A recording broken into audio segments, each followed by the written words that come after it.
Viewers, എല്ലാവർക്കും ദിജോസ് വേൾഡിൻ്റെ പുതിയൊരു വീഡിയോയിലേക്ക് സ്വാഗതം. ഞാൻ ഈ പറയുന്ന 13 ലക്ഷണങ്ങളിൽ ഏതെങ്കിലും ഒരെണ്ണം നിങ്ങൾക്കുണ്ടെങ്കിൽ മാത്രമേ നിങ്ങൾക്ക് പ്രഗ്നൻ്റ് ആകാനായിട്ട് സാധിക്കുകയുള്ളൂ കേട്ടോ. ആ ലക്ഷണത്തിനെ പറ്റിയിട്ടാണ് സംസാരിക്കുന്നത്. അപ്പോൾ നമുക്ക് വീഡിയോ സ്റ്റാർട്ട് ചെയ്യാം. നമ്മുടെ ബോഡിയാണ് നമ്മുടെ ഏറ്റവും ബെസ്റ്റ് ആയിട്ടുള്ള ഒരു ഫ്രണ്ട് എന്ന് പറയുന്നത്. അതുകൊണ്ട് ബോഡിയിൽ എന്തെങ്കിലും ചേഞ്ചസ് ഉണ്ടെങ്കിൽ അത് എളുപ്പത്തിൽ നമുക്ക് റെക്കഗ്നൈസ് ചെയ്യാനായിട്ട് സാധിക്കുകയാണെങ്കിൽ ഒരു പരിധി വരെയുള്ള ഹെൽത്ത് ഇഷ്യൂസിനെയൊക്കെ നമുക്ക് പിടിച്ചു കിട്ടുന്നതിന് വേണ്ടിയിട്ട് അത് ഹെൽപ്പ് ചെയ്യും. അതുപോലെ ഹെൽത്ത് ഇഷ്യൂസ് ഒക്കെ നേരത്തെ മനസ്സിലാക്കിയിട്ട് ഒരു പ്രഗ്നൻസിക്ക് വേണ്ടിയിട്ട് പ്രിപ്പയർ ആക്കാൻ വേണ്ടിയിട്ടും ആ ഒരു ബോഡിയെ കെയർ ചെയ്യുന്നത് നിങ്ങളെ ഹെൽപ്പ് ചെയ്യുന്നുണ്ട് കേട്ടോ. അപ്പൊ ഈ 13 ലക്ഷണങ്ങളും നിങ്ങൾക്ക് ഉണ്ടോയെന്ന് വ്യക്തമായിട്ട് തന്നെ നിങ്ങൾ ശ്രദ്ധിക്കണം. ഈ ലക്ഷണങ്ങൾ ഇല്ലെങ്കിൽ നിങ്ങൾ അതുമായിട്ട് ബന്ധപ്പെട്ടിട്ടുള്ള ഒരു സ്റ്റെപ്പ് എടുക്കാനായിട്ടും ശ്രദ്ധിക്കണേ. വീഡിയോ തുടങ്ങുന്നതിന് മുൻപായിട്ട് നമ്മുടെ ചാനലിൽ ഡെയിലി ലൈവ് സെഷൻസ് ഉണ്ട്. നിങ്ങൾക്ക് എന്തെങ്കിലും ഡൗട്ട്സ് ഉണ്ടെങ്കിൽ ചാനലിലെ ലൈവ് സെഷൻസിൽ കയറിയിട്ട് ഡൗട്ട്സ് ചോദിക്കാവുന്നതാണ്. എല്ലാ ദിവസവും ഒരു 2 മണിക്ക് ശേഷമുള്ള സമയത്തായിരിക്കും ചാനലിൽ ലൈവ് വരുന്നത്. ആ സമയത്ത് നിങ്ങൾക്ക് ഡൗട്ട്സ് ഒക്കെ ക്ലിയർ ചെയ്യാവുന്നതാണ് കേട്ടോ. അതുപോലെ തന്നെ ചില ആളുകൾ വളരെ പ്രൈവറ്റ് ആയിട്ടുള്ള വളരെ പേഴ്സണൽ ആയിട്ടുള്ള കാര്യങ്ങൾ പറയാനായിട്ട് ആഗ്രഹിക്കുന്നവരുണ്ട്. അങ്ങനെയുള്ളവർക്ക് വേണ്ടിയിട്ട് ഒരു ടെലിഗ്രാം അക്കൗണ്ട് ക്രിയേറ്റ് ചെയ്തിട്ടുണ്ട്. ടെലിഗ്രാം അക്കൗണ്ട് നമ്മൾ ഫെസിലിറ്റി പ്രൊവൈഡ് ചെയ്യുന്നത് ചാനലിൽ മെമ്പർഷിപ്പ് എടുത്തവർക്ക് വേണ്ടി മാത്രമാണ്. ചാനലിൽ നിങ്ങൾ വ്യൂ ചെയ്ത് കഴിയുമ്പോൾ അതിൽ ജോയിൻ എന്ന് പറയുന്നൊരു ബട്ടൺ ഉണ്ടാകും. ജോയിൻ ബട്ടൺ പ്രസ് ചെയ്തിട്ട് 159 രൂപയുടെ മെമ്പർഷിപ്പ് എടുക്കുന്നവർക്ക് വേണ്ടിയിട്ടാണ് ഈ ഒരു ടെലിഗ്രാം ഫെസിലിറ്റി കൊടുക്കുന്നത്. പ്രൈവറ്റ് ആയിട്ടുള്ള വോയിസ് മെസ്സേജും ചാറ്റും ഒക്കെ ഇനേബിൾ ചെയ്തിട്ടുള്ളതാണ് ഈ ടെലിഗ്രാം അക്കൗണ്ട്. അതുവഴി നിങ്ങൾക്ക് എന്നെ കോൺടാക്ട് ചെയ്യാവുന്നതാണ് കേട്ടോ. അപ്പോൾ ഇവിടെ ഞാൻ സംസാരിക്കുന്ന ഈ 13 ലക്ഷണങ്ങളും ഉണ്ടാകുന്നത് ഓവുലേഷൻ നടക്കുന്ന സമയത്താണ്. ഈ 13 ലക്ഷണങ്ങളിൽ ഏതെങ്കിലും ഒരെണ്ണം നിങ്ങൾക്ക് ഉണ്ടായി കഴിഞ്ഞാൽ പ്രഗ്നൻസി കിട്ടാനായിട്ട് ചാൻസ് ഉണ്ട് കേട്ടോ. ഓവുലേഷൻ നടന്നു കഴിഞ്ഞാൽ മാത്രമേ, അത് ഹെൽത്തി ആയിട്ടുള്ള ഒരു ഓവുലേഷൻ നടന്നു കഴിഞ്ഞാൽ മാത്രമേ നമുക്ക് വേഗത്തിൽ കൺസീവ് ആകാനായിട്ട് സാധിക്കുള്ളൂ. ഏറ്റവും ക്വാളിറ്റി ഉള്ള ഒരു എഗ്ഗ് പ്രൊഡ്യൂസ് ആയി പുറത്തേക്ക് വരുന്ന സിറ്റുവേഷൻസിലാണ് ഏറ്റവും കൂടുതലായിട്ട് നമുക്ക് ഓവുലേഷന്റെ സിംറ്റംസ് ഒക്കെ കണ്ടുവരുന്നത്. അതുപോലെ തന്നെ ചില ആളുകൾക്ക്, അതായത് ഓവുലേഷൻ ഇൻഡ്യൂസ് ചെയ്യാനായിട്ട് മെഡിസിൻ എടുക്കുന്നവർക്കും ഇഞ്ചെക്ഷൻസ് യൂസ് ചെയ്തവർക്കും ഓവുലേഷന്റെ സിംറ്റംസ് ഒന്നും തന്നെ അങ്ങനെ ഉണ്ടായിക്കൊള്ളണമെന്നില്ല. അതിനർത്ഥം നിങ്ങൾക്ക് ഓവുലേഷൻ ക്വാളിറ്റി എഗ് പ്രൊഡ്യൂസ് ആവില്ലെന്നോ അല്ലെങ്കിൽ ഓവുലേഷൻ നടക്കുന്നില്ലെന്നോ അല്ല കേട്ടോ. ബോഡിയിൽ അതുമായിട്ട് ബന്ധപ്പെട്ടിട്ടുള്ള ഹോർമോൺസിന്റെ പ്രൊഡക്ഷൻ ഒക്കെ ഉണ്ടാവുന്നത് കൊണ്ട് പലപ്പോഴും ഇത്തരത്തിലുള്ള ലക്ഷണങ്ങൾ നിങ്ങൾക്ക് ഇല്ലാതെ വരികയും ചെയ്യുന്നുണ്ട്. അതല്ലാതെ മെഡിസിൻസ് ഒന്നും എടുക്കാതെ നോർമലായിട്ട് പ്രഗ്നൻസി ട്രൈ ചെയ്യുന്ന ഒരാൾ ഈ ലക്ഷണങ്ങൾ ഉണ്ടോ എന്ന് നിങ്ങൾ പ്രോപ്പറായിട്ട് മനസ്സിലാക്കണം. ഇല്ലെങ്കിൽ ഡോക്ടറെ കാണാനായിട്ടും ശ്രദ്ധിക്കണം കേട്ടോ. ഇതിൽ ഏറ്റവും ആദ്യത്തെ ലക്ഷണം എന്ന് പറയുന്നത് ഓവുലേഷൻ പെയിൻ ആണ്. സഡൻ ആയിട്ടുള്ള ഒരു പെയിൻ, കുറച്ച് മണിക്കൂറുകൾ മാത്രം നിൽക്കുന്ന ഒരു വേദനയായിരിക്കും നമുക്ക് ഓവുലേഷൻ നടക്കുന്ന സമയത്ത് ഫീൽ ചെയ്യുന്നത്. ഒന്നുകിൽ നമ്മുടെ അടിവയറിന്റെ ലെഫ്റ്റ് ഭാഗത്തോ അല്ലെങ്കിൽ റൈറ്റ് ഭാഗത്തോ ആയിരിക്കും നിങ്ങൾക്ക് ഈ ഒരു വേദന ഉണ്ടാവുന്നത്. ഇത് എക്സാക്ട് അടിവയറിന്റെ പോർഷൻ ആയിരിക്കില്ല. അടിവയറും നമ്മുടെ ആ ഒരു ഇടുപ്പും ചേരുന്ന ഒരു പകുതിക്കുള്ള പോർഷനിൽ വെച്ചിട്ടായിരിക്കും നിങ്ങൾക്ക് ഇത്തരത്തിലുള്ള വേദനകൾ ഉണ്ടാവുന്നത് കേട്ടോ. ചിലപ്പോൾ പീരിയഡ്സ് ആവുന്നത് പോലുള്ള ഒരു ലൈറ്റ് ആയിട്ടുള്ള ഒരു ക്രാംസ് ആയിരിക്കും നിങ്ങൾക്ക് ഉണ്ടാവുന്നത്. ഒരുപാട് മണിക്കൂറുകളോ 1-2 ദിവസവും ഒന്നും ഈ ഒരു പെയിൻ നിങ്ങൾക്ക് ലാസ്റ്റ് ചെയ്യില്ല.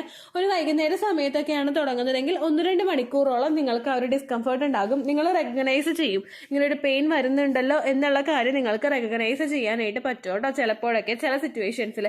എന്നാൽ ഇപ്പോൾ നമ്മൾ എന്തെങ്കിലും ധൃതി പിടിച്ച് എന്തെങ്കിലും ജോലികളൊക്കെ ചെയ്തുകൊണ്ടിരിക്കുകയാണെങ്കിൽ ചിലപ്പോൾ നമ്മൾ മനസ്സിലാക്കാതെയും പോകാം. ഓരോരുത്തരുടെ പെയിൻ ടോളറേറ്റ് ചെയ്യുന്നതിന് ഡെപ്ത് ഡിഫറെന്റ് ആണല്ലോ. ചിലർക്ക് ചെറിയൊരു വേദന വന്നാലും ഭയങ്കരമായിട്ട് അയ്യോ വേദനിക്കുന്നേ അങ്ങനെയുള്ളൊരു പ്രവണത ഉള്ളവരുണ്ടല്ലോ. അവർക്ക് ചിലപ്പോൾ ഈ ഒരു വേദന ഭയങ്കര കൂടുതലായിട്ട് അനുഭവപ്പെടാം. അല്ലാത്തവർക്കൊക്കെ മൈൽഡ് ആയിട്ടുള്ള ഒരു പെയിൻ ആയിരിക്കും ഉണ്ടാവുന്നത് കേട്ടോ. രണ്ടാമതായിട്ട് ഉണ്ടാവുന്നതാണ് ബ്രസ്റ്റ് പെയിൻ എന്ന് പറയുന്നത്. ബ്രസ്റ്റ് പെയിനും നമ്മുടെ ആ ഒരു ഓവുലേഷൻ നടക്കുന്ന സമയത്ത് ഓവുലേഷൻ ഹോർമോൺസിന്റെ സർജ് ഉണ്ടാവുന്നതിന്റെ ഭാഗമായിട്ടാണ് ബ്രസ്റ്റിന് ചേഞ്ചസ് ഉണ്ടാവുന്നതും ബ്രസ്റ്റ് തൊടുമ്പോൾ തന്നെ വേദന ഉണ്ടാവുന്ന സിറ്റുവേഷൻസും വരുന്നത് കേട്ടോ. അടുത്തൊരു ലക്ഷണമാണ് ഓവുലേഷന്റെ സ്പോട്ടിംഗ് എന്ന് പറയുന്നത്. ചെറുതായിട്ടുള്ള ഒരു സ്പോട്ടിംഗ് ആയിരിക്കും ഓവുലേഷൻ നടക്കുന്ന സമയത്ത് നമുക്ക് ഉണ്ടാവുന്നത്.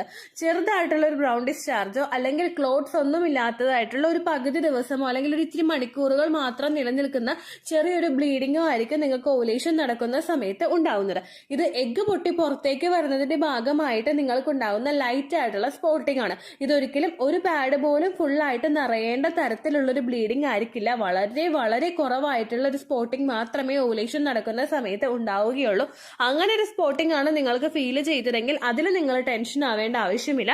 നേരെ മറിച്ച് നിങ്ങൾക്ക് പാഡ് വെക്കേണ്ടി വരുന്നുണ്ട്, അല്ലെങ്കിൽ ബ്ലീഡിംഗ് കുറച്ചധികം മണിക്കൂറുകളോളം ലാസ്റ്റ് ചെയ്യുന്നുണ്ട്, അങ്ങനെയുള്ള രീതിക്കൊക്കെയാണ് നിങ്ങൾക്ക് സ്പോട്ടിംഗ് ഉണ്ടാകുന്നതെങ്കിൽ അത് നിങ്ങൾ ശ്രദ്ധിക്കണം. അത് ചിലപ്പോൾ ഓവുലേഷൻ നടക്കാത്തതിന്റെയും കൂടി ലക്ഷണമായിരിക്കും കേട്ടോ. ഓവുലേഷൻ സ്പോട്ടിങ് ഒരിക്കലും ഒരുപാട് കൂടുതൽ ഉണ്ടാവില്ല, ക്ലോത്ത്സ് ഉണ്ടാവില്ല, അതുപോലെ പാഡ് നമുക്ക് കണ്ടിന്യൂസ് ആയിട്ട് ചേഞ്ച് ചെയ്യേണ്ട സിറ്റുവേഷൻസും ഉണ്ടാകില്ല കേട്ടോ. നാലാമത്തെ ലക്ഷണമാണ് സെർവിക്കൽ മ്യൂക്കസ് എന്ന് പറയുന്നത്. മെജോറിറ്റി സ്ത്രീകളും ഓവുലേഷൻ ഡിറ്റർമൈൻ ചെയ്യുന്നത് സെർവിക്കൽ മ്യൂക്കസ് വെച്ചിട്ടാണ്. സെർവിക്കൽ മ്യൂക്കസ് എന്ന് പറയുന്നത് ഓവുലേഷൻ നടക്കുന്ന ദിവസങ്ങളിൽ നമുക്ക് ഉണ്ടാകുന്ന പച്ചമുട്ടയുടെ വെള്ള പോലെയുള്ള ഒരു ഡിസ്ചാർജ് ആണ് ഓവുലേഷൻ ഡിസ്ചാർജ് എന്ന് പറയുന്നത്. അല്ലെങ്കിൽ ഇപ്പൊ നമ്മൾ വെണ്ടക്ക കട്ട് ചെയ്യുന്ന സമയത്ത് ഉണ്ടാകുന്ന വഴുവഴുപ്പോട് കൂടിയിട്ടുള്ള ഒരു ഡിസ്ചാർജ് ഇല്ലേ, ഇതാണ് ഓവുലേഷൻ ഡിസ്ചാർജ് എന്ന് പറയുന്നത്. വേറൊരു എക്സാമ്പിൾ പറഞ്ഞു കഴിഞ്ഞാൽ അലോവേര കട്ട് ചെയ്യുമ്പോൾ ഉണ്ടാകുന്ന ഒരു വഴുവഴുപ്പ്, അങ്ങനെ നമുക്ക് ഓവുലേഷൻ ഡിസ്ചാർജിനെ മനസ്സിലാക്കാനായിട്ട് സാധിക്കും. ഇത് കൂടുതൽ സ്പേമിനെ നന്നായിട്ട് മൂവ് ചെയ്യാൻ വേണ്ടി ഭാഗത്തിനാണ് ഇത്തരത്തിലുള്ള ഡിസ്ചാർജുകൾ നിങ്ങൾക്ക് ഉണ്ടാകുന്നത് കേട്ടോ. ഓവുലേഷൻ നടക്കുന്ന സമയങ്ങളിൽ ഒട്ടുമിക്ക സ്ത്രീകൾക്കും ഓവുലേഷൻ ഡിസ്ചാർജ് ഉണ്ടാകുന്നുണ്ട്. ഇനിയിപ്പോൾ അങ്ങനെയുള്ള ഒരു ഡിസ്ചാർജ് നിങ്ങൾക്ക് ഇല്ലെങ്കിലും കുഴപ്പമില്ല, ഓവുലേഷൻ നടക്കാനായിട്ട് ചാൻസ് ഉണ്ട്. പക്ഷെ നിങ്ങൾ ശ്രദ്ധിക്കേണ്ട ഒരു കാര്യം, ഓവുലേഷൻ നടക്കുന്ന സമയത്ത് ഓവുലേഷന്റെ ബാക്കിയുള്ള എല്ലാ സിംറ്റംസും ഉണ്ടായിട്ട് നിങ്ങൾക്ക് വരുന്നത് തിക്കായിട്ടുള്ള ഡിസ്ചാർജ് ആണോ എന്ന് നോക്കുക. തിക്കായിട്ടുള്ള ഡിസ്ചാർജ് ആയി കഴിഞ്ഞാൽ, വളരെ സ്റ്റിക്കി ആയിട്ടുള്ള ഡിസ്ചാർജ് ആയി കഴിഞ്ഞാൽ സ്പേമിന്റെ മൂവ്മെന്റിനെ അത് അഫക്ട് ചെയ്യാനായിട്ട് ചാൻസ് ഉണ്ട് കേട്ടോ. അപ്പൊ അങ്ങനെയുള്ള ഡിസ്ചാർജുകൾ വരുവാണെങ്കിൽ അപ്പോഴും നിങ്ങൾ സ്പെഷ്യൽ ആയിട്ടുള്ള ഒരു കെയർ ബോഡിക്ക് കൊടുക്കണം. ഓക്കെ, അഞ്ചാമത്തെ ലക്ഷണമാണ് നമ്മുടെ ലിബിഡോയിൽ ചേഞ്ചസ് ഉണ്ടാവുന്നത്. ഓവുലേഷൻ നടക്കുന്ന സമയത്ത് പുരുഷന്മാരെക്കാളും കൂടുതൽ സെക്സ് ഡ്രൈവ് സ്ത്രീകൾക്കായിരിക്കും ഉണ്ടാവുന്നത്. കാരണം അവരുടെ ബോഡി ആ ഒരു പ്രഗ്നൻസി ആകാൻ വേണ്ടിയിട്ട് ശരീരത്തിനെ സ്റ്റിമുലേറ്റ് ചെയ്തുകൊണ്ടിരിക്കുകയാണ്. ഈ സമയത്ത് നമുക്ക് ഒരുപാട് സെക്സ് ഡ്രൈവ് ഇൻക്രീസ് ചെയ്യാനായിട്ട് സാധ്യതയുണ്ട്. അതുപോലെ തന്നെ നമ്മുടെ ബോഡി പുരുഷനെ അട്രാക്ട് ചെയ്യാൻ പാകത്തിന് ഒരു ഡെവലപ്പ് ആവുകയും ബോഡിയിൽ ഒരുപാട് ചേഞ്ചസ്, നമ്മുടെ ഫ്രാഗ്രൻസിൽ ഉണ്ടാകുന്ന വ്യത്യാസം, നമ്മുടെ സ്കിന്നിൽ ഉണ്ടാകുന്ന ഗ്ലോ, അങ്ങനെ ഒരുപാട് ചേഞ്ചസ് ബോഡിയിൽ സംഭവിക്കുകയും ചെയ്യും. നമ്മുടെ ബോഡി മെയിൽ ബോഡി അട്രാക്ട് ചെയ്യാൻ പാകത്തിലോട്ട് മാറുകയും ചെയ്യും കേട്ടോ. ഇങ്ങനെയുള്ളൊരു ചേഞ്ചസും നിങ്ങൾക്ക് ഫീൽ ചെയ്യാനായിട്ട് ചാൻസ് ഉണ്ട്. അടുത്തൊരു വ്യത്യാസം ഉണ്ടാകുന്നത് സെർവിക്സ് മെഷർ ചെയ്യുന്നവർക്കാണ് കേട്ടോ. മെൻസ്ട്രൽ കപ്പൊക്കെ യൂസ് ചെയ്യുന്ന ആളുകൾക്ക് സെർവിക്സ് മെഷർമെന്റ് അത്ര വിയേർഡ് ആയിട്ട് തോന്നുന്നില്ല. പക്ഷെ അല്ലാത്ത ആളുകൾക്കൊക്കെ ചിലപ്പോൾ സെർവിക്സ് മെഷർമെന്റ് ഉപയോഗിച്ചിട്ട് ഓവുലേഷൻ നോക്കാൻ പറഞ്ഞ് ചിലപ്പോൾ കുറച്ച് ബുദ്ധിമുട്ടുണ്ടാകാം. സെർവിക്സ് മെഷർ ചെയ്യുന്നത് എങ്ങനെയാണെന്നുള്ളതിനെ പറ്റിയിട്ട് ഡീറ്റെയിൽഡ് ആയിട്ടുള്ള ഒരു വീഡിയോ നമ്മുടെ ചാനലിൽ കൊടുത്തിട്ടുണ്ട്. അതുകൊണ്ട് ഞാൻ ഇവിടെ എക്സ്പ്ലെയിൻ ചെയ്യുന്നില്ല. സെർവിക്സ് മെഷർ ചെയ്ത് നോക്കുന്നവർക്ക് ഫിംഗർ ഇൻസേർട്ട് ചെയ്തിട്ട്, നമ്മുടെ മിഡിൽ ഫിംഗർ ഇൻസേർട്ട് ചെയ്തിട്ട് സെർവിക്സ് പരിശോധിക്കുന്ന ആളുകൾ ശ്രദ്ധിക്കേണ്ട കാര്യം, നിങ്ങളുടെ സെർവിക്സ് എപ്പോഴും സോഫ്റ്റ് ആണോ എന്ന് നോക്കുക. അതുപോലെ തന്നെ ഹൈ ആണോ എന്ന് നോക്കാം. നിങ്ങൾ ഓവുലേഷന് വേണ്ടിയിട്ട് പ്രിപ്പയർ ആകുന്നുണ്ടെങ്കിൽ നിങ്ങളുടെ സെർവിക്സ് നമ്മുടെ ചുണ്ടിൽ ഇങ്ങനെ പാടൊന്നും വരാതെ, അല്ലെങ്കിൽ ചുണ്ടിൽ കൂടുതൽ സ്കിന്ന് വരാതിരിക്കുന്ന സമയത്ത് നല്ല സോഫ്റ്റ് ആയിട്ടുള്ള ഒരു ലിപ്പില്ലേ, ആ ലിപ്പായിരിക്കും നിങ്ങൾക്ക് ഓവുലേഷൻ നടക്കുന്ന സമയത്ത് ഉണ്ടാവുന്നത്. അതുപോലെ തന്നെ സെർവിക്സിന്റെ പൊസിഷൻ ഹൈയും ആയിരിക്കും.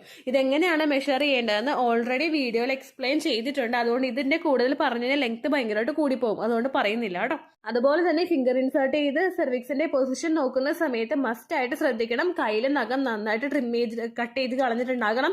അതുപോലെ തന്നെ കട്ട് ചെയ്തിട്ട് നല്ലതുപോലെ സ്മൂത്ത് ആക്കി വെച്ചിട്ട് വേണം. നമ്മൾ ഒന്നും ഉണ്ടാവാൻ പാടില്ല, ഇങ്ങോട്ട് മുറിയരുത്, അത് ശ്രദ്ധിക്കണം.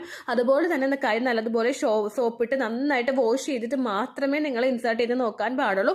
അത് നോക്കണമെന്ന് നിർബന്ധമില്ല. ഇതിൽ ഏതെങ്കിലും ഒരു മെത്തേഡ് നിങ്ങൾക്ക്, ഏതെങ്കിലും ഒരു സിംറ്റം നിങ്ങൾക്ക് വരുന്നുണ്ടോ എന്ന് നോക്കിയാൽ മതി. ഇതൊന്നും വരുന്നില്ലെങ്കിൽ അറ്റ കൈ എന്നോണം മാത്രം സെർവിക്സ് പൊസിഷൻ നിങ്ങൾക്ക് നോക്കാവുന്നതാണ് കേട്ടോ.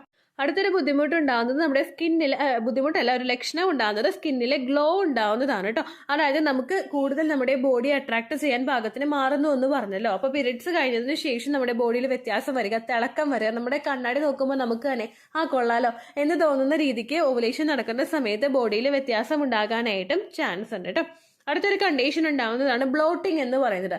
വയറ് ഭയങ്കര തിങ്ങിയിരിക്കുന്നത് പോലെ ഗ്യാസ് ഫോം ചെയ്യുന്ന തരത്തിലുള്ള ഒരു ബുദ്ധിമുട്ടും നമുക്ക് കൂടുതലായിട്ട് വയറിൽ ഓവുലേഷൻ നടക്കുന്ന സമയത്ത് ഫീൽ ചെയ്യാം. ചില ആളുകൾക്ക് വയറിന് ചുറ്റുമുള്ള പോർഷനിലും വേദന ഉണ്ടാകും. അതായത് നമ്മൾ വയറ് ഭയങ്കര പ്രകമ്പനം കൊണ്ടിരിക്കുന്നതാണെന്ന് പറയും. അത് നമുക്ക് ഭയങ്കര ഹെവി ആയിട്ട് പോകുന്ന സിറ്റുവേഷനിൽ പൊക്കിളിന് ചുറ്റുമുള്ള ഭാഗത്ത് നിങ്ങൾക്ക് ഇതുപോലുള്ള ഡിസ്കംഫർട്ട് ഫീൽ ചെയ്യാം കേട്ടോ. ഓൾറെഡി ശരീരത്തിനകത്ത് ഒരു ആക്ടിവിറ്റി നടക്കുന്നത് കൊണ്ടാണ് അതുമായിട്ട് ബന്ധപ്പെട്ടിട്ടുള്ള മാറ്റങ്ങൾ പുറത്തേക്ക് ഉണ്ടാകുന്നത്. നമുക്ക് ഹോർമോൺസ് കൂടുന്നുണ്ട്, ഈസ്ട്രജൻ കൂടുന്നുണ്ട്, FSH ഹോർമോൺ, LH ഹോർമോൺ ഒക്കെ നന്നായിട്ട് ഇൻക്രീസ് ആയി വരുന്നതിന്റെ ഭാഗമായിട്ടാണ് ഇങ്ങനെ ഒരു ചേഞ്ചസ് ഫീൽ ചെയ്യുന്നത് കേട്ടോ. അടുത്തതായിട്ട് വ്യത്യാസം ഉണ്ടാകുന്നത് നമ്മുടെ ലോവർ ബാക്ക് പോർഷനിലാണ്. നമ്മുടെ നടുവിന് ഏറ്റവും അറ്റത്തായിട്ടുള്ള പോർഷനിൽ ഓവുലേഷൻ നടന്ന് എഗ്ഗ് പൊട്ടി പുറത്തേക്ക് വരുമ്പോൾ അതിൻ്റെതായിട്ടുള്ള ഒരു ക്രാംസ് ഉണ്ടാകുമ്പോൾ അതിന്റെ ഒരു പ്രഷർ കൊണ്ടോ എഫക്റ്റ് കൊണ്ടോ കീഴ്പോട്ടേക്ക് ലോവർ അബ്ഡമന്റെ പോർഷനിലും നിങ്ങൾക്ക് ഫീൽ ചെയ്യാം കേട്ടോ. ഇതൊരിക്കലും ഒരുപാട് ഹെവി ആയിട്ടുള്ള പെയിൻ ആയിരിക്കില്ല. കുറച്ചു നേരം ഒന്ന് റെസ്റ്റ് എടുത്ത് കഴിയുമ്പോൾ നാച്ചുറലായിട്ട് ആ ഒരു പെയിൻ മാറിപ്പോയിക്കോളൂ കേട്ടോ. അതിന് വേണ്ടിയിട്ട് നമ്മൾ ആ ഒരു വേദനയെ ടോളറേറ്റ് ചെയ്യാൻ പറ്റില്ലെന്ന് വിചാരിച്ചിട്ട് പെയിൻ കില്ലേഴ്സ് ഒന്നും കൂടുതലായിട്ട് യൂസ് ചെയ്യരുത്. ആ കാര്യം നിങ്ങൾ പ്രത്യേകം ശ്രദ്ധിക്കണം. അടുത്തൊരു ലക്ഷണമായിട്ട് വരുന്നത് എക്സ്ട്രീം ആയിട്ടുള്ള ടയേർഡ്നെസ് ആണ്. നമുക്ക് എന്തെങ്കിലും ഒന്നും ചെയ്യാനായിട്ട് തോന്നുന്നില്ല, അവിടെ എങ്ങനെയെങ്കിലും ചുരുണ്ട് കൂടിയാൽ മതി എന്നുള്ളൊരു രീതിക്കുള്ള ബോഡിയിൽ ചേഞ്ചസ് വരിക. ഹോർമോൺ സർജ് കൊണ്ടാണ് മെയിൻ ആയിട്ട് അങ്ങനെയുള്ളൊരു മാറ്റം ഉണ്ടാകുന്നത് കേട്ടോ. അതിന് നിങ്ങൾ ഒരുപാട് അങ്ങോട്ട് കൺസിഡർ ചെയ്യേണ്ട ആവശ്യമില്ല. മാക്സിമം നമ്മൾ എനർജറ്റിക് ആവാനായിട്ട് നോക്കാം. അടുത്തൊരു ലക്ഷണമാണ് നമ്മുടെ വൾവ അതുപോലെ വജൈനൽ പോർഷനിൽ സ്വെല്ലിംഗ് ഉണ്ടാവുക, വേദന അല്ലെങ്കിൽ വീക്കം പോലുള്ള ഒരു കണ്ടിന്യൂസ് ആയിട്ട് നമുക്ക് ഫീൽ ചെയ്യുന്നത്. ഈ ഒരു ബുദ്ധിമുട്ട് ഉണ്ടാവുന്നത് എന്താണെന്ന് വെച്ച് കഴിഞ്ഞാൽ കൂടുതൽ ബ്ലഡ് സർക്കുലേഷൻ ഉണ്ടാവുന്നുണ്ട്. സർവിക്സിൽ കൂടുതൽ സർവിക്കൽ മ്യൂക്കസിന്റെ പ്രൊഡക്ഷൻ നന്നായിട്ട് നടക്കുന്നതിന് വേണ്ടിയിട്ടും അതുപോലെ ഒരു പ്രഗ്നൻസി ആകാൻ വേണ്ടിയിട്ട് സ്പേമിനെ വീട്ട് ചെയ്യാൻ വേണ്ടിയിട്ട് നമ്മുടെ ബോഡി പ്രിപ്പയർ ആവുന്നത് കൊണ്ടുമൊക്കെ ബ്ലഡ് സർക്കുലേഷൻ കൂടുന്നുണ്ട്. ഇതിന്റെ ഭാഗമായിട്ട് നിങ്ങൾക്ക് സർവിക്സിന്റെ പൊസിഷനിലും അതുപോലെ നമ്മുടെ വജൈനയുടെ അവിടെയൊക്കെ ക്ലീൻ ചെയ്യുന്ന സമയത്താണെങ്കിലും അല്ലാത്ത സിറ്റുവേഷനിലും ഭയങ്കര ഒരു ഹെവിനെസ് നമുക്ക് കണ്ടിന്യൂസ് ആയിട്ട് ഫീൽ ചെയ്യാനായിട്ട് തുടങ്ങും കേട്ടോ. ആ ബുദ്ധിമുട്ട് കാണുന്നുണ്ടെങ്കിൽ നിങ്ങൾക്ക് ഓവുലേഷൻ നടക്കാറായിട്ടുണ്ട് എന്ന് ഏകദേശം ഉറപ്പിക്കാനായിട്ട് സാധിക്കും. അടുത്തൊരു ലക്ഷണമാണ് ഓവുലേഷൻ ടെസ്റ്റ് കിറ്റിൽ പോസിറ്റീവ് റിസൾട്ട് കിട്ടുന്നത്. ഈ ലക്ഷണങ്ങൾ ഒന്നുമില്ലാത്ത ഒരാൾക്ക് വീട്ടിൽ നിന്ന് തന്നെ ചെയ്ത് നോക്കാൻ പറ്റുന്ന മറ്റൊരു മെത്തേഡാണ് ഓവുലേഷൻ ടെസ്റ്റ് കിറ്റ് ഉപയോഗിക്കുക എന്നുള്ളത്. Ovulation test kit pregnancy test kit പോലെ നമുക്ക് പുറത്ത് മെഡിക്കൽ ഷോപ്പിൽ നിന്ന് മേടിക്കാനായിട്ട് സാധിക്കും. പ്രഗ്നൻസി ടെസ്റ്റ് കിറ്റ് ഉപയോഗിക്കുന്നത് പോലെ രാവിലെ ആദ്യത്തെ യൂറിൻ എടുത്തിട്ടല്ല ഓവുലേഷൻ ടെസ്റ്റ് കിറ്റ് യൂസ് ചെയ്യേണ്ടത്. നേരെ മറിച്ച് ഒരു 12 അല്ലെങ്കിൽ 2 മണി സമയത്തുള്ള യൂറിൻ സാമ്പിൾ എടുത്തിട്ട് വേണം നമ്മൾ ഓവുലേഷൻ ടെസ്റ്റ് കിറ്റ് യൂസ് ചെയ്യാൻ വേണ്ടിയിട്ട്. കാരണം പ്രഗ്നൻസി ടെസ്റ്റ് കിറ്റിൽ നമുക്ക് വേണ്ടത് HCGയുടെ ലെവലാണ്. അത് ഏറ്റവും കൂടുതൽ ഉണ്ടാകുന്നത് ഏർലി മോർണിംഗിൽ ആദ്യത്തെ യൂറിനിലായിരിക്കും. പക്ഷേ നമുക്ക് ഓവുലേഷൻ ടെസ്റ്റ് കിറ്റിൽ വേണ്ടത് LH ഹോർമോൺ ആണ്. അത് നമുക്ക് ഉണ്ടാവണമെങ്കിൽ കുറച്ചൊന്ന് നേരം കഴിയണം. അപ്പൊ അതുകൊണ്ട് അങ്ങനെയുള്ള രീതിക്ക് നിങ്ങൾ ടെസ്റ്റ് ചെയ്ത് നോക്കുക. ഓവുലേഷൻ ടെസ്റ്റ് കിറ്റ് എങ്ങനെ ഉപയോഗിക്കാം എന്നതിനെ പറ്റിയിട്ട് നമ്മുടെ ചാനലിൽ വീഡിയോ ഉണ്ട് കാണാൻ വേണ്ടിയിട്ട്. ഓവുലേഷൻ ടെസ്റ്റ് കിറ്റ് ദിജോസ് വേൾഡ് എന്ന് പറഞ്ഞിട്ടൊരു വീഡിയോ ഉണ്ട്, കണ്ടു നോക്കുക കേട്ടോ. അപ്പൊ ഇത്രയൊക്കെയുമാണ് ഓവുലേഷൻ നമുക്ക് കണ്ടുപിടിക്കാൻ പറ്റുന്ന, വീട്ടിൽ നിന്ന് കണ്ടുപിടിക്കാൻ പറ്റുന്ന മാർഗങ്ങൾ എന്ന് പറയുന്നത്. ഞാൻ ഈ പറഞ്ഞിട്ടുള്ള ഒരു ലക്ഷണം പോലും നിങ്ങൾക്ക് ഇല്ലെങ്കിൽ മാത്രം നിങ്ങളൊന്ന് ഡോക്ടറെ കണ്ടു നോക്കുക, ഫോളിക്കുലർ സ്റ്റഡി നടത്തി നോക്കുക കേട്ടോ. നാച്ചുറലി പ്രഗ്നൻസി നോക്കുന്ന ഇതുവരെ ഡോക്ടറെ കാണാത്ത ഒരാളോടാണ് ഞാൻ അങ്ങനെ പറഞ്ഞത്. നിങ്ങൾ പോയൊന്ന് ഡോക്ടറെ കണ്ടിട്ട് ഫോളിക്കുലർ സ്റ്റഡി നടത്തി നോക്കാൻ വേണ്ടിയിട്ട്. അതല്ലാതെ doctor follicular study next month ചെയ്യാമെന്ന് പറഞ്ഞ ഒരാൾ ഈ സിംറ്റംസ് ഉണ്ടോ എന്ന് അറിയാൻ വേണ്ടിയിട്ട് വെയിറ്റ് ചെയ്ത് നിൽക്കേണ്ട ആവശ്യമില്ല. ഡോക്ടറെ കണ്ടിട്ട് ഫോളിക്കുലർ സ്റ്റഡി നടത്തി നോക്കാനായിട്ട് നോക്കാം കേട്ടോ. ഇനി ഈ സിംറ്റംസ് എപ്പോഴൊക്കെയാണ് കണ്ടുവരുന്നതെന്ന് വെച്ച് കഴിഞ്ഞാൽ ഏകദേശം നമ്മുടെ മെൻസ്ട്രൽ സൈക്കിളിന്റെ ലെങ്ത് വെച്ചിട്ടാണ് നമ്മൾ ഓവുലേഷൻ ഡേറ്റ് കാൽക്കുലേറ്റ് ചെയ്ത് എടുക്കേണ്ടത്. നിങ്ങളുടെ മെൻസ്ട്രൽ സൈക്കിളിന്റെ ലെങ്ത് 28 ദിവസമാണെങ്കിൽ 28ൽ നിന്ന് നിങ്ങൾ 14 കുറയ്ക്കുക. സൈക്കിൾ ലെങ്ത് എന്നത് മാറ്റമില്ലാത്ത ഒരു സംഖ്യയാണ്. പക്ഷെ 14 എന്ന് സൈക്കിൾ ലെങ്ത് എന്ന് പറയുന്നത് മാറ്റമുള്ള ഒരു സംഖ്യയാണ്. പക്ഷെ 14 എന്ന് പറയുന്നത് മാറ്റമില്ലാത്ത ഒരു സംഖ്യയാണ്. അപ്പൊ 28 ദിവസം കൂടുമ്പോഴാണ് ഓരോ മാസവും നിങ്ങൾക്ക് പീരിയഡ്സ് ആവുന്നതെങ്കിൽ 28ൽ നിന്ന് നിങ്ങളൊന്ന് 14 കുറയ്ക്കുക. അപ്പോൾ കിട്ടുന്ന ഉത്തരം എന്ന് പറയുന്നത് 14 ആയിരിക്കും. ഈ 14ാമത്തെ ദിവസം, പീരിയഡ്സിന്റെ 14ാമത്തെ ദിവസമായിരിക്കും നിങ്ങൾക്ക് ഓവുലേഷൻ ഡേറ്റ് വരുന്നത്. ഇനി നേരെ മറിച്ച് ഒരു 30ാമത്തെ ദിവസം കൂടുമ്പോഴാണ് എല്ലാ മാസവും നിങ്ങൾക്ക് പീരിയഡ്സ് ആവുന്നതെങ്കിൽ 30ൽ നിന്ന് നിങ്ങൾ 14 കുറയ്ക്കാം. അപ്പോൾ കിട്ടുന്ന ഉത്തരമാണ് 16 എന്ന് പറയുന്നത്. അപ്പോൾ പീരിയഡ്സിന്റെ 16ാമത്തെ ദിവസമായിരിക്കും നിങ്ങൾക്ക് ഓവുലേഷൻ ഡേറ്റ് വരുന്നത്. ഇതിനേക്കാളും ഒരു 5 ദിവസം മുൻപ് മുതൽ, അതായത് ഇപ്പൊ 16ാമത്തെ ദിവസമാണ് നിങ്ങൾക്ക് ഓവുലേഷൻ ഡേറ്റ് വരുന്നതെങ്കിൽ പീരിയഡ്സിന്റെ ഒരു 11ാമത്തെ ദിവസം മുതൽ ഈ ലക്ഷണങ്ങളൊക്കെ നിങ്ങൾക്ക് കണ്ടുവരും കേട്ടോ. ആ സമയത്ത് ലക്ഷണങ്ങൾ കണ്ടുവരുമ്പോൾ പ്രോപ്പറായിട്ട് കോണ്ടാക്ട് ചെയ്യാനായിട്ട് നോക്കുക. കൃത്യം ഓവുലേഷൻ ഡേറ്റിന് വേണ്ടിയിട്ട് നിങ്ങൾ വെയിറ്റ് ചെയ്ത് നിൽക്കരുത്. നേരത്തെ മുതൽ തന്നെ കോണ്ടാക്ട് സ്റ്റാർട്ട് ചെയ്താലേ ആ ഒരു ടൈം മാക്സിമം നിങ്ങൾക്ക് യൂട്ടിലൈസ് ചെയ്യാനായിട്ട് സാധിക്കുള്ളൂ കേട്ടോ. ഇത്രയേ ഉള്ളൂ വീഡിയോ. യൂസ്ഫുൾ ആയി കാണുമെന്ന് വിശ്വസിക്കുന്നു. യൂസ്ഫുൾ ആവുന്നുണ്ടെങ്കിൽ ലൈക്ക് ചെയ്യുക, ഫ്രണ്ട്സിനൊക്കെ ഷെയർ ചെയ്ത് കൊടുക്കുക കേട്ടോ. എന്തെങ്കിലും സംശയം ഉണ്ടെങ്കിൽ നിങ്ങൾ കമന്റ്സിൽ ചോദിക്കുക. പണ്ടത്തെ വീഡിയോയ്ക്ക് കമന്റ്സ് ഇടുന്നവർക്ക് റിപ്ലൈ ലഭിക്കുന്നില്ലെങ്കിൽ ലേറ്റസ്റ്റ് ആയിട്ട് ഞാൻ ഏത് വീഡിയോ ആണോ അപ്ലോഡ് ചെയ്യുന്നത് അതിന് താഴെ കമന്റ് ഒന്ന് കോപ്പി പേസ്റ്റ് ചെയ്യാനായിട്ട് ശ്രദ്ധിക്കുക കേട്ടോ. അതുപോലെ ഓവുലേഷൻ ഡേറ്റ് കാൽക്കുലേറ്റ് ചെയ്ത് തരാനായിട്ട് റിക്വസ്റ്റ് ചെയ്യുന്ന ആളുകൾ എത്രയാണോ സൈക്കിൾ ലെങ്ത് അത് മെൻഷൻ ചെയ്യാനായിട്ട് ശ്രദ്ധിക്കുക. സൈക്കിൾ ലെങ്ത് എന്നതുകൊണ്ട് ഉദ്ദേശിച്ചത് ഓരോ മാസവും എത്ര ദിവസം കൂടുമ്പോഴാണോ ബ്ലീഡിങ് വരുന്നത് അതാണ് സൈക്കിൾ ലെങ്ത്. കഴിഞ്ഞ മാസം ഒരു 8ാം തീയതിയാണ് ബ്ലീഡിങ് ആയതെങ്കിൽ ഈ മാസം 6ാം തീയതിയാണ് ബ്ലീഡിങ് ആയതെങ്കിൽ കഴിഞ്ഞ മാസം 8ാം തീയതി മുതൽ ഈ മാസം 6ാം തീയതി വരെ എത്ര ദിവസമുണ്ടോ അത് കാലണ്ടറിൽ എണ്ണി തിട്ടപ്പെടുന്നതാണ് നിങ്ങളുടെ സൈക്കിൾ ലെങ്ത്. സൈക്കിൾ ലെങ്ത് നമ്മൾ കൃത്യമായിട്ട് കാൽക്കുലേറ്റ് ചെയ്യുകയാണെങ്കിൽ ഓവുലേഷൻ ഡേറ്റ് എളുപ്പത്തിൽ കണ്ടുപിടിക്കാൻ വേണ്ടിയിട്ട് ഒരുപാട് ആപ്ലിക്കേഷൻസും ഒരുപാട് ഓൺലൈൻ ആയിട്ടുള്ള വെബ്സൈറ്റുകളും ഇന്ന് നമുക്ക് അവൈലബിൾ ആണ്. പ്ലേ സ്റ്റോറിൽ പോയിട്ട് ഓൺലൈൻ ഓവുലേഷൻ ട്രാക്കർ എന്ന് ടൈപ്പ് ചെയ്ത് കഴിഞ്ഞാൽ നിങ്ങൾക്ക് അതുമായിട്ട് ബന്ധപ്പെട്ടിട്ടുള്ള ആപ്ലിക്കേഷൻസ് കിട്ടും. അത് പറ്റുന്നില്ല എങ്കിൽ ഗൂഗിളിൽ പോയിട്ട് ഓൺലൈൻ ഓവുലേഷൻ കാൽക്കുലേറ്റർ എന്ന് ടൈപ്പ് ചെയ്ത് കഴിഞ്ഞാൽ അതുമായിട്ട് ബന്ധപ്പെട്ടിട്ടുള്ള വെബ്സൈറ്റുകൾ നിങ്ങൾക്ക് കിട്ടും. അതിൽ നിങ്ങളുടെ ലാസ്റ്റ് മന്തിലെ മെൻസ്ട്രേഷന്റെ ഡേറ്റും ഒപ്പം ഞാൻ ഈ പറഞ്ഞ രീതിക്ക് നിങ്ങൾ കാൽക്കുലേറ്റ് ചെയ്യുന്ന സൈക്കിൾ ലെങ്ത്തും എൻ്റർ ചെയ്ത് കൊടുക്കുകയാണെങ്കിൽ നിങ്ങൾക്ക് കൃത്യമായിട്ട് ഓവുലേഷൻ ഡേറ്റ് കണ്ടുപിടിക്കാനായിട്ട് സാധിക്കും. ഫെർട്ടൈൽ ടൈം പീരീഡും നിങ്ങൾക്ക് കിട്ടും. അതായത് എത്ര ദിവസം മുതൽ കോൺടാക്ട് ചെയ്ത് തുടങ്ങിക്കഴിഞ്ഞാൽ നിങ്ങൾ പ്രഗ്നന്റ് ആകും എന്നുള്ളൊരു ഡേറ്റും നിങ്ങൾക്ക് പ്രോപ്പറായിട്ട് കിട്ടും കേട്ടോ. ഇത് കാൽക്കുലേറ്റ് ചെയ്യുന്ന സമയത്ത്, സൈക്കിൾ ലെങ്ത് കാൽക്കുലേറ്റ് ചെയ്യുന്ന സമയത്ത് നിങ്ങളുടെ ആ ഒരു കലണ്ടറിൽ നോക്കി തന്നെ നിങ്ങൾ കാൽക്കുലേറ്റ് ചെയ്യുക. പല മാസങ്ങളിലും 30-31 ദിവസമുണ്ട്, അതുകൊണ്ടാണ് അങ്ങനെ പറഞ്ഞത്.